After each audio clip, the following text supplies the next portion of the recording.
So what's up again mga guys, no? So ayan,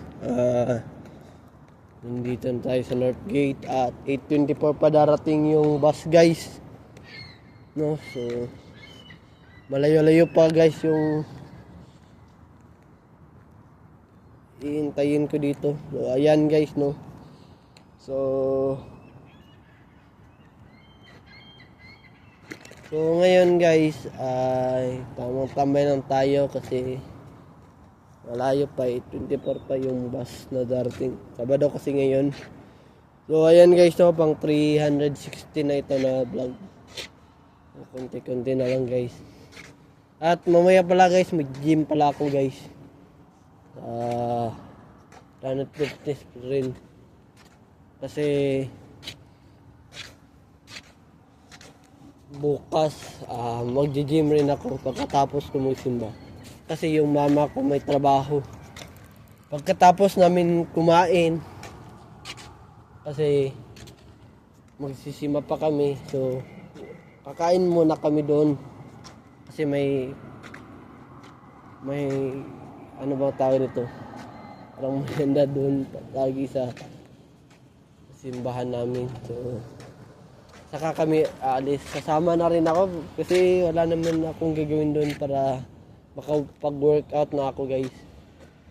Ayan guys, no. Tamang tambay lang tayo dito guys. Wala tayo magawa guys eh.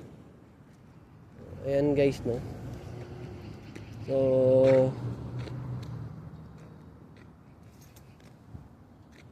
ngayon guys, no, malamig yung panahon kasi malapit na mag-winter guys.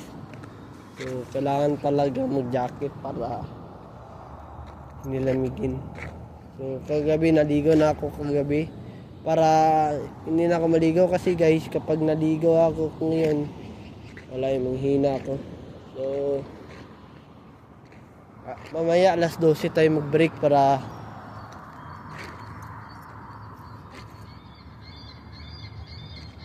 2 hours and 30 minutes na lang yung tatrabahuin natin. Diba guys? Kasi yun na guys, mahirap na mag-break na maaga. Tutulungan ko pa rin yung mga Indian ngayon guys sa Tim Hortons. Tulungin kasi ako guys. Yung mga Indian guys, hindi naman lahat ng Indian tamad. At hindi rin lahat ng mga Pinoy ay masisipag. Minsan nga may taong masipag pero pag nandyan yung head manager or yung may-ari ng restaurant, kunwari masipag pero diba guys, kasi ang makasarili kasi yung mga Pinoy, porque mga Indian tamad daw.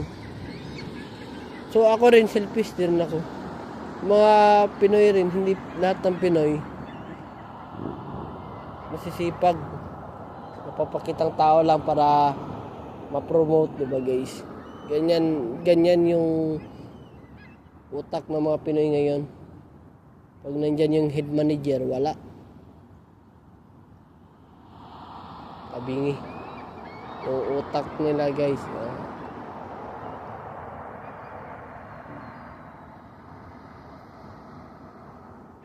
Ano ba yun? Bipolar guys yung ugali nila. Pag nandyan yung head manager, ang bait-bait. Pag wala yung head manager, ang demonyo. Lumabas na yung demonyo na ugali niya. Parang ganun guys, bipolar. So ako rin guys, no, bipolar rin ako guys. Pero ibang bipolar guys. Ngumingiti lang ako sa mga Indian. Pero sa mga Pinoy, ngumingiti ako pero plastic lang na pagkangiti. Pag nandyan yung manager naming Pinoy, yung kinaiinisan ko, plastic lang na Pinoy, na pagka-smile. Samayin dyan, smiley talaga ako guys. So, mamaya ako bibigyan na ng schedule si Ma'am Bet guys. Sana 3 days guys para may chance pa akong maka-workout araw-araw guys. So, kahit nga 2 days lang yung schedule ng trabaho ko. Tapos 4 days lang. 4 days lang yung walang schedule ko. Okay na lang yun na ano bang tawag nito? 2 days lang yung schedule ko. Gusto ko nga yung schedule ko Friday at Saturday lang. Kasi yung Monday to Thursday pahinga ko kasi wala guys.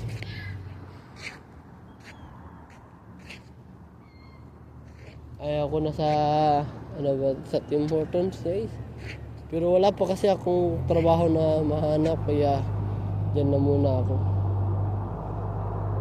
Iwan ko guys. Ginagawa ko yung best ko pero sinisiraan nila yung mga Indian. Kasi tamad daw. Hindi naman tamad yung mga Indian. Hindi naman lahat ng Indian tamad. Hindi rin lahat ng mga Pinoy masisipag.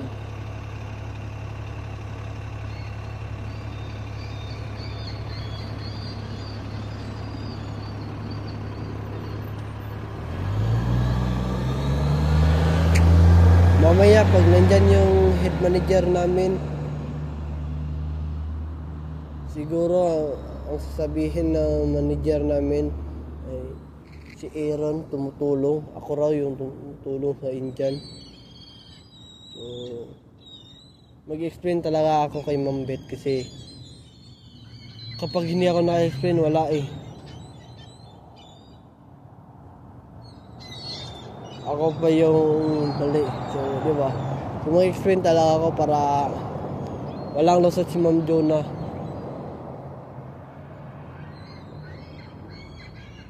Kung sasabihin niya ako, binabaliktad mo ba ako? So, at sasabihin ko ng totoo eh, na hindi kita binabaliktad po. Ano ang tawag nito? Napapaliwanag lang ako na hindi magandang ginagawa mo sa mga Indian.